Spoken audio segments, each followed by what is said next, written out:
Hello everybody and welcome back to Isla Napali. It's been a little while since the last episode. Well, actually it only feels like, because last week I just spent a little bit on time on doing Jurassic World Evolution. I had a lot of fun making these videos for you guys because I feel like, as I said lately, I found a little niche I am feeling quite comfortable in, and this is making kind of cinematic videos. So if you haven't seen them yet, check them out.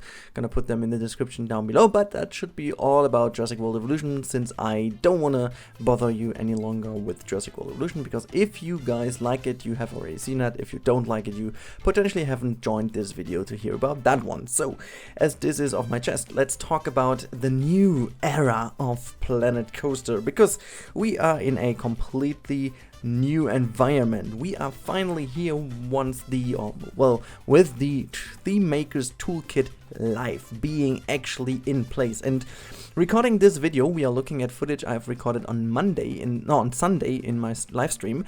There was the TMT not released back then, so we don't have anything else in. But this episode is very important, guys, because I'm going to explain how this whole thing is going on. And honestly, these first 2 days show already that Planet Coaster will change forever.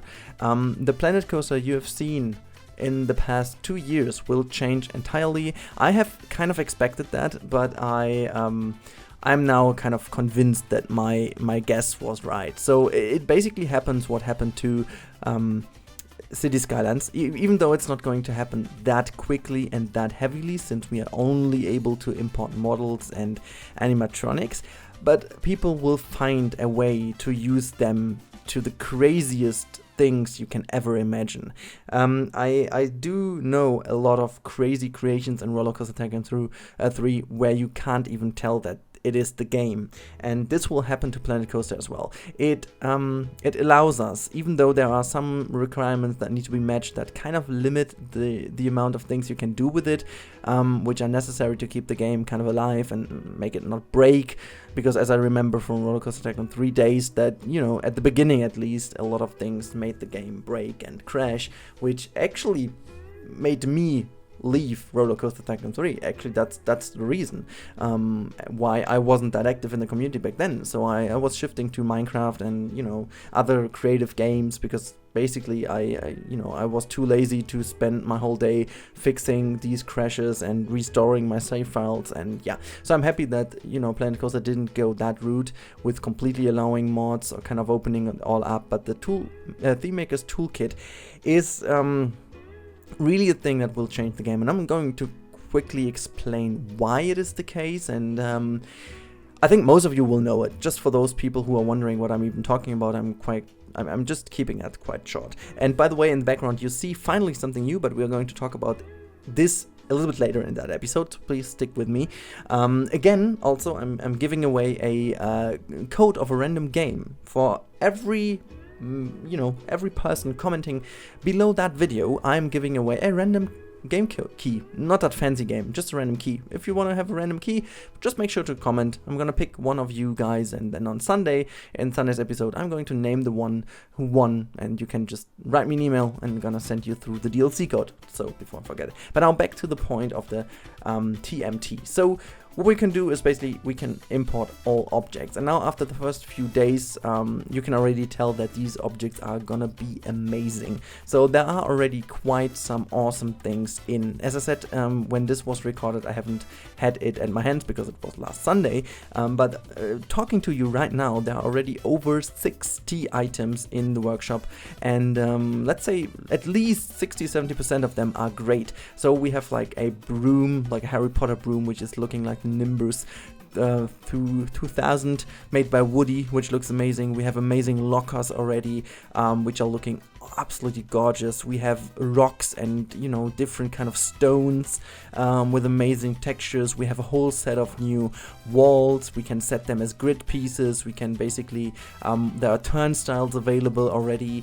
There is like a Scooby-Doo statue, which is looking awesome. So, you know, all this kind of stuff, and people are just, you know, these are still only test objects. So as soon as people are figuring out how this exactly works out, they're gonna get quicker and quicker in producing awesome 3D objects. And I've experienced that already in the little Discord group I'm in my channel and not the ladies' channel, talking to all the guys who are really capable of doing great 3D objects. I already can tell that this is going to be madly quick, and with the release of Blender 2.0, not too soon or not too far away, it is going to be even quicker, everything. So the game will, as I said, completely change, because you won't... What I'm doing right now here with the entrance building is completely irrelevant somehow. Like, I think I'm gonna keep the basic shape of it, but there will be so many things about this building I'm going to definitely change, since it's so much easier now to just go into a 3D program and just model stuff yourself you're gonna need. So, like, for example, this thing I'm going to do over here, it's just a little detail. It's kind of a little archway, which I'm using to make this whole thing appear a bit more detailed, a bit more Hawaiian looking rather than Asian looking. So because I'm combining a few things here and there, and then later on putting some ivy and some flowers on top of it. You're gonna see that later. So, you know, the only things that make sense to still use are these basic shapes, like basic walls and stuff in the game. The rest will be done with custom objects now. So there is no reason for me now to kind of start and model very difficult kind of entrance booth in there, what I've done in the past, for example, to use a million small pieces to model kind of what looks like an entrance or something. That's irrelevant. I'm just going into a 3D model. Oh, I'm just going to download those from the workshop and just use them in my park. So apparently you will definitely see a lot more similar looking items all across Planet Coaster, and this will also lead into the fact that I will have to use just items created by different people, which is something I'm really struggling with, because it's, you know, I'm doing the whole stuff because I want to be creative, and I was really having a little bit of trouble to think about this and to find a way how I'm happy with it. But the thing is, I already found, like, you know, some little very easy palettes and stuff, some very easy scaffoldings and so on. They are already in the workshop, so there's absolutely no point in making them myself, because when we had only the in-game pieces available, it was always my personal drive, it was always my personal belief, and also my personal kind of will to create something upon my own creativity, upon my own craft, just to make it really by myself. And I wanted to make it the best looking item with the available in-game pieces. Now, that is kind of a thing as long as we all have the same toolbox. But the thing is, the toolbox changed. The toolbox got, like, immediately a million times bigger and more versatile and more rich, and, you know, it gets kind of out of hand, because the better you are in 3D modeling, the better your models will be in Planet Coaster, and the better your overall thing will look. Now, there could be, you know, I could just go in and say, okay, I'm still modeling everything on my own in Blender, and then just import it in the game and use it on my own, even though there is already a turnstile on the market. I'm just going to do my own. That's not the point. So I will definitely use, and I hope you guys are okay with it, because at the end of the day, I'm enhancing my stuff with stuff from the workshop, which is something I've been doing, and, you know, people have been doing quite a lot in City Skylines, but I'm still struggling with not crediting people. And here's the thing, what I'm going to do then is I'm going to make collections in Steam. I'm putting the link down below in the description of each and every single video I'm producing, so that you can always see where all the items are from, who has made them, and, you know, every time I'm going to use a new one and I remember the name who made it, I'm going to obviously read that out, tell you why. Obviously, you can already tell that this won't be able, I'm not able to do this all the time, because obviously that would just be nuts. I mean, already, as I said, after a little bit less than 48 hours, we have over 60 items, from which 40 are great, and from which 10 I've already downloaded. So, you know, in the future, one episode would only contain 10 minutes of reading out people I've used their stuff from their workshops, and this is not what I'm going to do, because, you know, that would be pretty boring for you guys, and it would be pretty pointless actually for the purpose of the video. But the point I'm trying to make here is I hope that you guys are fine with it, that you still like my stuff, and obviously I'm always trying to bring my own twist in, and I obviously will also try to use the in-game pieces in the most creative way possible where they are kind of useful, but it will definitely change. Like, a lot of things will change. I don't need to make variations of, I don't know, flowers or whatsoever if there is a certain flower I want to have and it's already created in the workshop, so why not use it? I don't need to stick a million pieces into each other to create, for example, the octopus statue. I'm just going to make one my own, or just downloading one from the workshop. Or, even better, I'm going to download a free Blender file and just make it kind of, usable for the game and put it in the game, because obviously from the Blender workshop you can also download stuff and just make it, tweak it so that we can use it in the game. So, that will also make things even quicker. Yeah, all in all, it's just kind of a completely new way of playing the game.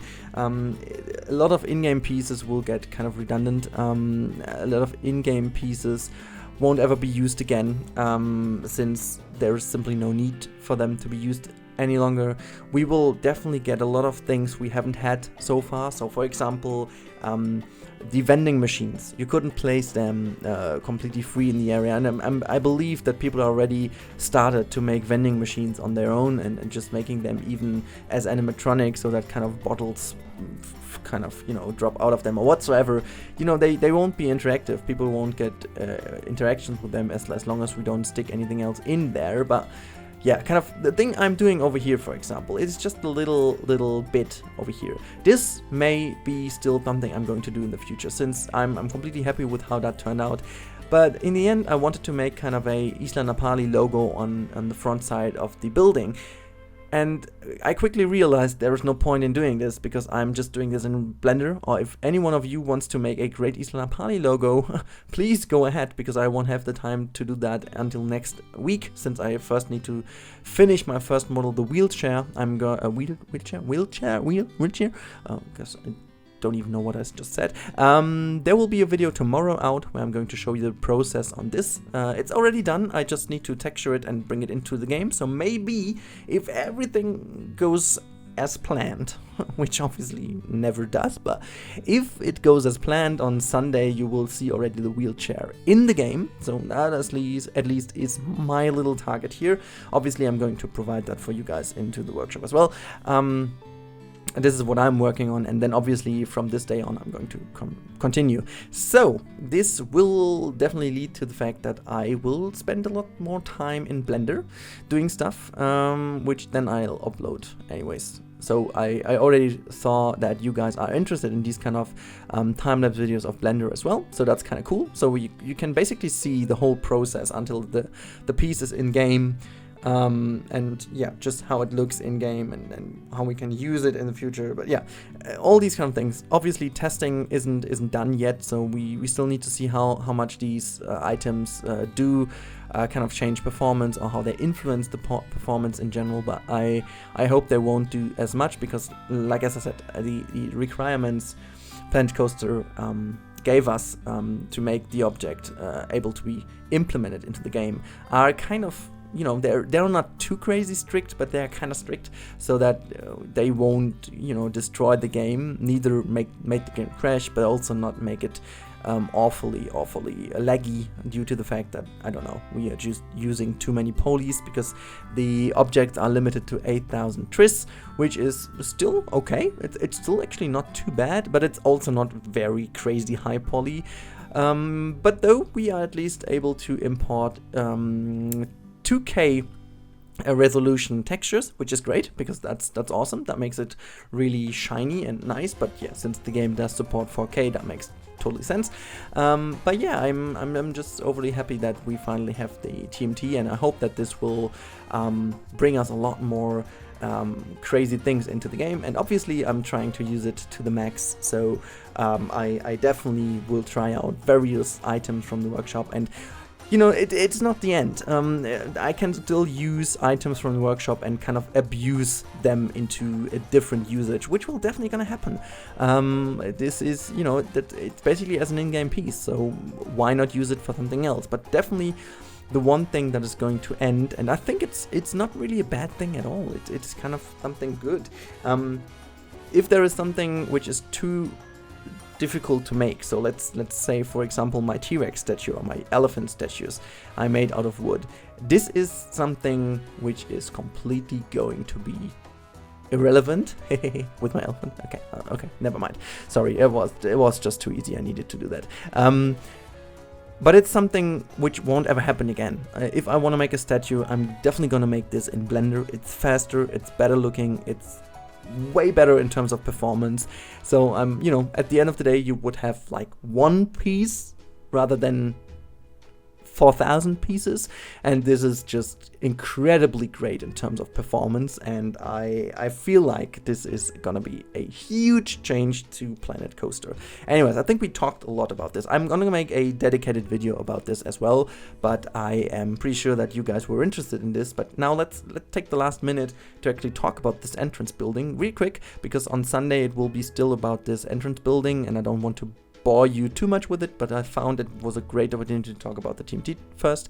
But now here's the building. I wanted to make it really a Hawaiian looking building which takes the best of the Hawaiian world, and this is obviously very Main Streetish, Victorian inspired, but also very Asian inspired. So you do have a lot of Asian influences in Hawaiian architecture, since it's as close to the US as it is to the Japanese island. So yeah, I kind of wanted to take on and make a little mixture to it, and I feel like it really worked out pretty well. I wasn't that convinced at the beginning, but it worked out pretty well, and you will see in Sunday's video that it is even better looking than before. But yeah, I hope you enjoyed this episode, which was a little bit more of a deeper talk about the TMT, but I found it was necessary to talk about that, and I really hope that you guys are as excited as I am about the new possibilities, and I hope to see you in tomorrow's time-lapse video about the wheelchair. So, have a great Friday and see you tomorrow. Bye bye.